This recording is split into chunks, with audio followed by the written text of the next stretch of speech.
memasuki kelas tingkat 1A D3 Keperawatan. Pada video pertama kali saya ini, saya akan menjelaskan tentang makalah yang saya susun. Puji dan syukur saya panjatkan kepada Allah Subhanahu wa Ta'ala karena atas berkat rahmat dan karunia-Nya, saya dapat menyelesaikan penyusunan makalah ini yang berjudul Kesalahan Penulisan Bahasa Surat. Adapun tujuan saya untuk menyusun makalah ini yang utama adalah untuk memenuhi tugas dari dosen yang membimbing kami dalam mata kuliah Bahasa Indonesia. Saya menyadari makalah ini masih banyak terdapat kekurangan baik dalam bentuk isi maupun dalam bentuk tulisan penyusunannya. Untuk itu, saya meminta maaf dan memohon untuk memaklumi atas segala kekurangan dan kesalahan yang terjadi. Saya sangat mengharapkan kritik dan saran yang bersifat membangun dari para pendengar agar saya dapat memperbaiki tulisan ini di masa yang akan mendatang. Semoga makalah ini dapat bermanfaat bagi kita semua, terutama bagi mahasiswa-mahasiswa yang mengikuti mata kuliah Bahasa Indonesia.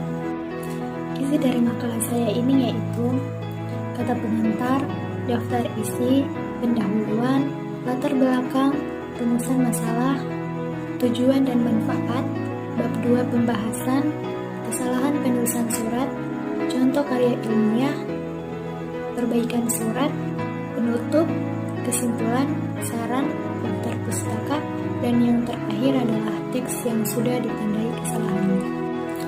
Salah satu penggunaan bahasa alat komunikasi yaitu penggunaan bahasa tulis. Penerima dapat membaca berulang kali sesuai dengan kebutuhan. Oleh karena itu, surat merupakan salah satu sarana komunikasi tertulis yang efektif. Namun, untuk menulis surat dituntut menguasai pengetahuan surat menyurat, terlebih pemakaian bahasa yang baik dan benar di dalam menulis surat.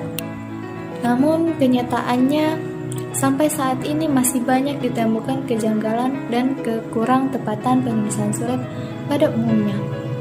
Terlebih penulisan surat yang bersifat kedinasan.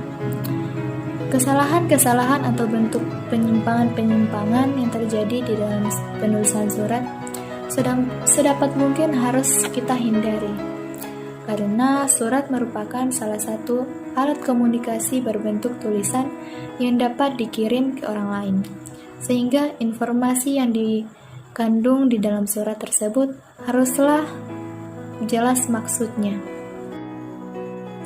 Untuk tujuan dari makalah saya itu untuk mengetahui kesalahan dalam penulisan bahasa surat, untuk mengetahui contoh dari karya ilmiah tentang surat menyurat, dan yang terakhir untuk mengetahui cara memperbaikinya. Dan manfaatnya yaitu dari pembuatan makalah ini yaitu sebagai pembelajaran yang lebih maksimal atau sebagai bahan pembelajaran untuk masa depan. Oke, langsung saja kita masuk ke pembahasan kesalahan penulisan bahasa surat. Yang pertama, mengabaikan hal-hal kecil. Penulisan surat biasanya tidak terlalu teliti dan hanya fokus pada isi surat. Masalah tata bahasa dan ejaan kata. Hal itu menyebabkan penerima tidak merespon suratmu. Kemudian yang kedua, berikan alasan yang tepat. Saat membuat surat dengan tujuan untuk meminta izin kepada dosen untuk tidak masuk kuliah, sebaiknya kamu memberikan alasan yang tepat, masuk akal, dan dapat dipertanggungjawabkan.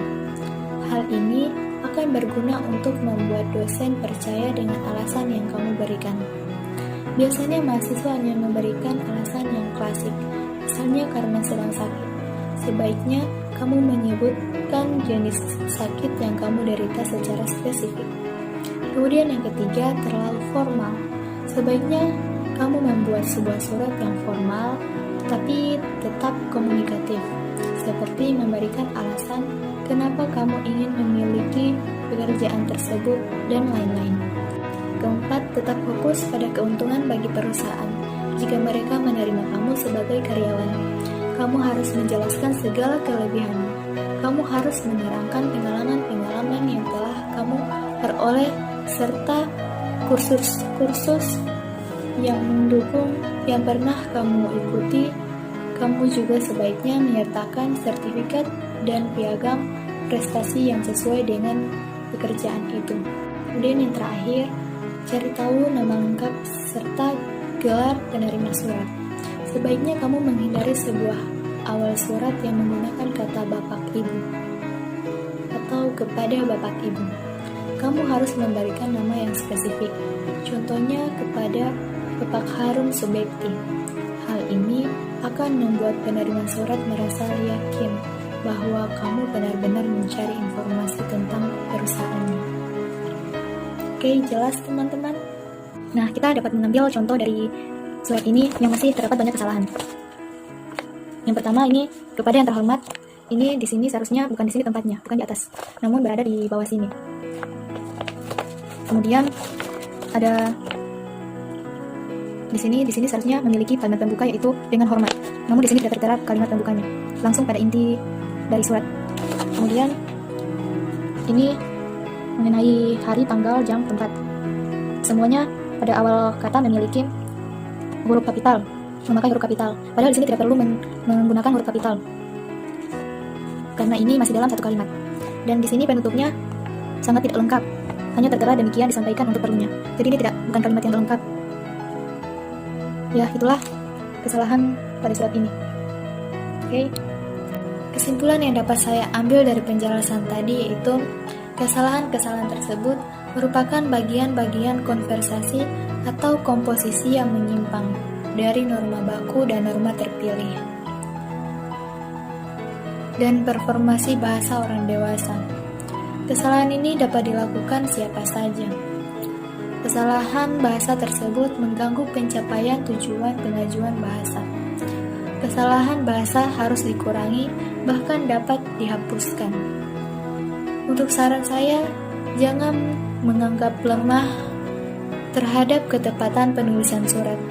Tetapi sedapat mungkin kita harus melibatkan dan menerapkan ketepatan tersebut dalam setiap penulisan surat, sehingga kita dapat lebih mengakui dan memperhatikan keharusan pencapaiannya.